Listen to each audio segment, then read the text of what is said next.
monde! Aujourd'hui je vous fais une vidéo, ça faisait longtemps que j'en avais pas fait sur un sujet en particulier. Et là voilà, je me lance.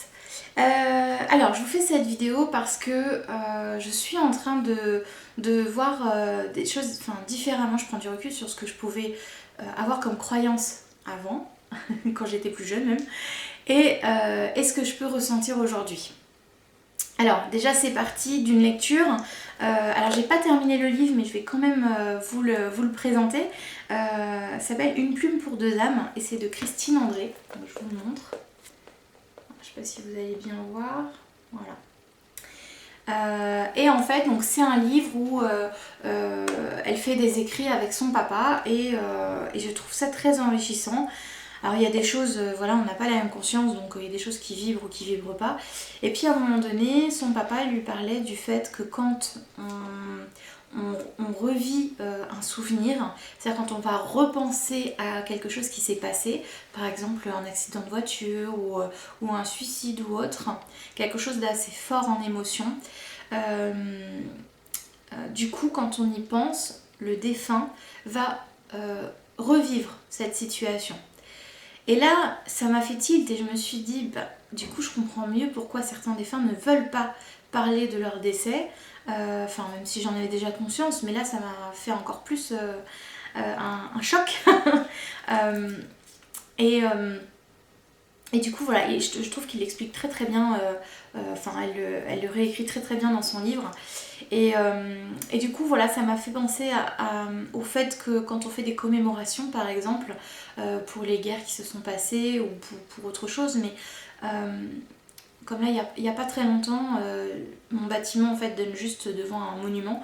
Donc à chaque commémoration, j'entends le discours du maire, j'entends les musiques, etc. Enfin, plutôt la fanfare. Et la dernière fois, je me suis dit, mince, alors c'est bien parce qu'on leur montre qu'on les oublie pas, mais en même temps, si on les oblige à chaque fois à revivre ce qu'ils ont vécu, ça doit être atroce. Vraiment, à chaque anniversaire comme ça, vous imaginez, on évolue de l'autre côté, et d'un coup, pouf, parce qu'on est, j'en sais rien, moi, 8 mai ou autre, là on était, je sais plus, fin avril, je sais plus exactement la date, et ben pouf, on leur demande de redescendre, de revivre toutes ces atrocités et hop, remonter. Alors atrocité, c'est une vue, hein. C'est vraiment une vue humaine, mais voilà, de revivre ce qu'ils ont pu vivre d'assez douloureux, vraiment d'une souffrance, et hop, de remonter ensuite sur leur plan de conscience, sachant qu'ils viennent de revivre quelque chose de difficile. Je n'imagine pas à quel point ça peut être difficile. C'est un peu comme nous quand on a vécu un départ difficile, que ce soit un accident ou autre. On va repenser, on va revenir dans ce souvenir-là. Et quand on essaye de se sortir du souvenir pour pouvoir avancer, bah, c'est pas évident pour nous.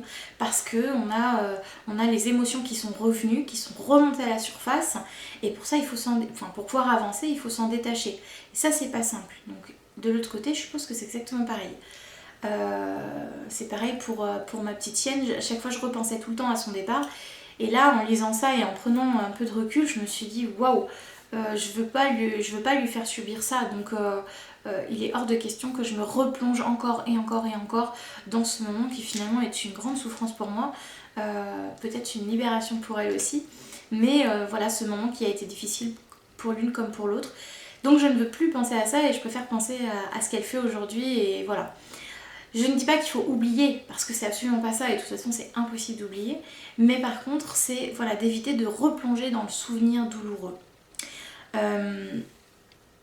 C'est comme au collège, donc quand j'étais vraiment adolescente, on avait fait une sortie à Verdun, et je trouvais ça super. J'ai toujours été quelqu'un qui assez conservatrice, dans le sens où les valeurs, tout ce qui s'est passé pour la France par exemple, etc., c'était important d'en parler aux jeunes, de pouvoir leur expliquer ce qui s'est passé, parce que nous on n'était pas là, donc on ne savait pas, etc., etc. Et j'avais vraiment adoré cette sortie, vraiment parce qu'elle était enrichissante et que voilà, on a pu découvrir des choses. Et je suis contente, j'ai même retrouvé le prénom et le nom d'un de mes arrière-grands-pères, je crois, bref, parti là-bas. Et donc voilà, on en parlait avec des amis et on se disait c'est vrai que cette sortie elle est utile pour justement que les jeunes n'oublient pas ce qui s'est passé. Et quand on voyait nos copains qui s'en fichaient complètement de cette sortie, qui prenaient ça plutôt comme quelque chose où on n'avait pas cours et que du coup on pouvait en faire un peu ce qu'on voulait. Voilà, on était un peu pas révoltés, mais on comprenait pas pourquoi est-ce que eux n'accordaient pas autant d'importance comme nous à toutes ces choses qui ont pu se passer, à tout ce qu'on nous racontait en fait. Et aujourd'hui, alors c'est pas que je suis contre ou que je suis pour, c'est juste que je me suis vraiment détachée et je me dis mince, si à chaque fois qu'on y va, du coup on est forcément dans cette pensée de ce qui s'est passé, on se remémore ce qui s'est passé, il y a plein de choses en plus là-bas, des vidéos etc. Donc les gens forcément on se replonge dedans, ou on se plonge dedans pour ceux qui l'ont pas connu, mais j'imagine que pour les défunts, pour les soldats qui sont morts là-bas, pour toutes ces personnes qui sont décédées à ce moment-là, ça doit être hyper difficile du coup de continuer à évoluer et en se détachant de ce moment-là de leur incarnation. Aujourd'hui, ils sont plus du tout dans ce... enfin pour certains, parce que je suppose que pour d'autres ça doit pas être facile, mais... Enfin bref, je ne vais pas juger, mais... ça doit pas être facile pour eux en fait de se sortir de ce côté de leur vie anciennement terrestre, parce que c'est plus la leur aujourd'hui en fait. Ils sont dans complètement autre chose. Pour certains peut-être réincarnés, je ne sais pas, mais pour d'autres qui sont encore de l'autre côté, voilà, ils sont plus du tout dans cette vie terrestre. Donc c'est important aussi en fait de pouvoir avancer. Je dis pas qu'il faut oublier, hein, vraiment c'est pas ça du tout, mais c'est vraiment dans le sens où quand on sent que c'est un souvenir qui est douloureux, alors là je parle vraiment au cas par cas, quand on a eu une perte difficile, quand on a un proche qui est parti rapidement, brutalement, etc. C'est vraiment d'essayer d'avancer en fait en même temps que lui, parce que sinon on avance, lui aussi il avance, et si on reste coincé sur ce souvenir, lui aussi il peut rester coincé sur ce souvenir. Et du coup c'est pour ça que en contact, quand on fait des contacts, certains défunts ne veulent pas parler de leur décès. Souvent c'est ceux qui sont partis déjà depuis un moment.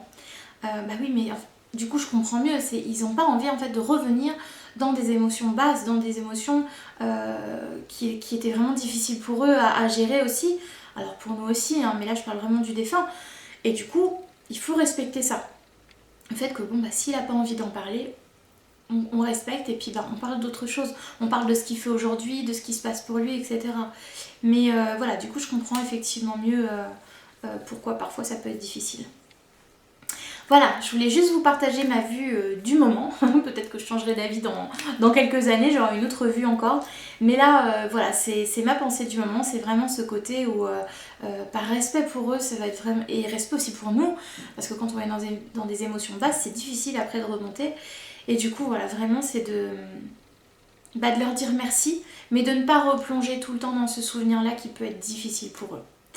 Voilà, j'espère que ça a été pas trop brouillon et pas trop... assez compréhensible, on va dire ça comme ça. Voilà, je vous fais plein de gros bisous, prenez soin de vos pensées surtout, prenez soin de vous aussi, et à très vite.